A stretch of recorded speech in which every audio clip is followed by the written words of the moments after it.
Hello student, शुरू करते हैं आज की वर्कशीट का विषय है विज्ञान।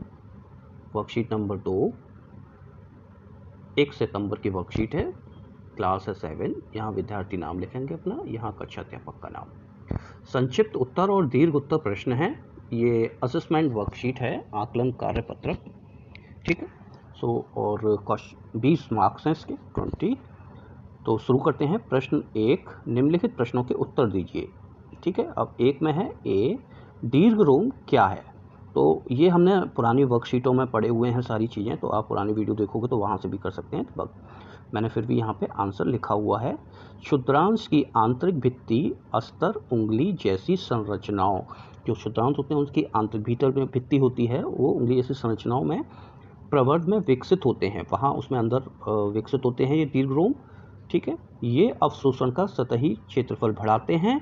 दीर्घ रोम में रुधिर वाहिकाओं की वाहयात होती है, यानी कि जो रक्त की वाहिकाएं, रुधिर वाहिकाएं होती हैं, कोशिकाएं होती हैं, वो वाहयात होती रहती हैं, जो भोजन को अवशोषित करके शरीर की प्रत्येक कोशिका तक पहुंचाते हैं। ठीक है, तो ये आप इस तरीके से आंसर लिख सकते हैं। फिर प्रश्न 1 का बी पार्ट है, प्रवाह चार्ट को पूरा कीजिए। ये हमने दांत के बारे में पढ़ा ही था पहले भी। तो दांत क्या होते हैं, पहले बच्चे होते हैं तो शिशु होते हैं तो अस्थायी दांत होते हैं, फिर स्थायी हो जाते हैं, जिसमें कृंतक होता है, छेदक, रद्नक होता है, फिर अग्रचवर्णक होता है और फिर चवर्णक होता है। तो इस तरीके से आप ये ब्लैंक जो दिए गए हैं इनको आप फिल कर सकते हैं। अस्थायी दांत आएगा, यहाँ कृंतक, यहाँ रद्नक, यहाँ अग्रचवर्णक। ठीक है, अब सी ले लेते हैं पार्ट, दस्त क्या है या कैसे होता है।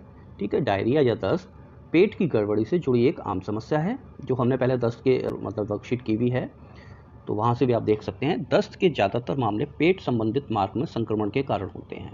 संक्रमण या तो परजीवी होता है, या वायरस होता है, या कोई बैक्टीरिया होता है, उसके कारण यह दस्त होते हैं। ठीक है, अब डी पार्ट ले लेते हैं, निर्जलीकरण को परिभाषित कीजिए। डिहाइड्रेशन, ठीक है, तो ये भी हमने पढ़ा ही था। निर्जलीकरण शरीर में पानी की कमी का परिणाम होता है। यह स्थिति तब पैदा होती है जब शरीर से निकलने वाला पानी, जब शरीर से पानी कैसे निकलता है, या तो पसीना आएगा, या मल या मूत्र के रूप में निकलेगा, की मात्रा दिन भर में ली जाने वाले पानी की मात्रा से अधिक हो जाती है। अगर हम दिन भर में पानी कम पिएँ और पसीना ज़्यादा आएगा और मल मूत्र ज़्यादा निकलेगा, तो हम पानी कम पी रहे हैं, तो ये डिहाइड्रेशन की समस्या हो जाती है। व्यक्ति विशेष, यानी कि बच्चे हैं या बड़े हैं, एडल्ट हैं, तो उनके ऊपर डिपेंड करता है, और शरीर में पानी की मौजूदगी के आधार पर यह समस्या किसी को कम होती है, किसी को मध्यम होती है, किसी को बहुत ज़्यादा गंभीर हो जाती है, जिसमें जान भी हो सकता है, जा सकती है। ठीक है, तो ये निर्जलीकरण का आप देख सकते हैं। फिर आ जाता है ई, रूमिनेंट क्या है, इसके कोई 2 उदाहरण लिखिए। तो जुगाली करने वाले स्तनधारी पशु होते हैं, जो घास एवं पत्तियों को कम चबा कर निगल जाते हैं और फिर जुगाली करके उसे वापस मुंह में लाकर चबाते हैं। ठीक है, तो आप ये रूमिनेंट भी हमने पढ़ा ही थे वर्कशीट में, तो ये ई का आंसर बन जाता है। फिर आगे हम देख लेते हैं यकृत।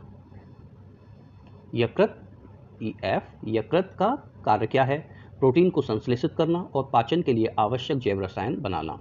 शरीर के तापमान को भी नियंत्रित रखता है और शरीर से विषाक्त पदार्थ को बाहर करता है। ठीक है, तो आप ये लिख सकते हैं।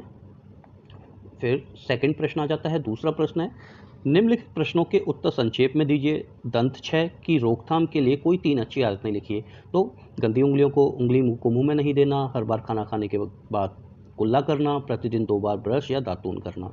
ठीक है, ये हमने पहले भी पढ़े हुए हैं। फिर आगे आ जाते हैं, तीसरा प्रश्न, मानव पाचन तंत्र के भाग का आरेख नीचे दिया गया है, इसके भागों के नाम लिखिए।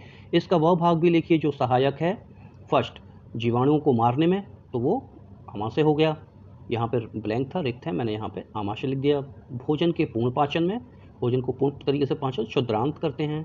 ठीक है, तो आप यहाँ पे लिखा है। और जो ये पिक्चर दी गई है, इसमें मतलब बताना है ये वाला पार्ट क्या हो गया, रासनली हो गई, ये यकृत हो जाता है, ये पित्ता से हो गया, ये आपका आमाशय होगी। ठीक है, ये अग्नाशय हो गया, और ये इनर बड़ी आंतें, यानी कि बृहदांत हो गई, लार्ज इंटेस्टाइन, और ये यहाँ से जो अंदर हैं ये क्षुद्रांत हो गए।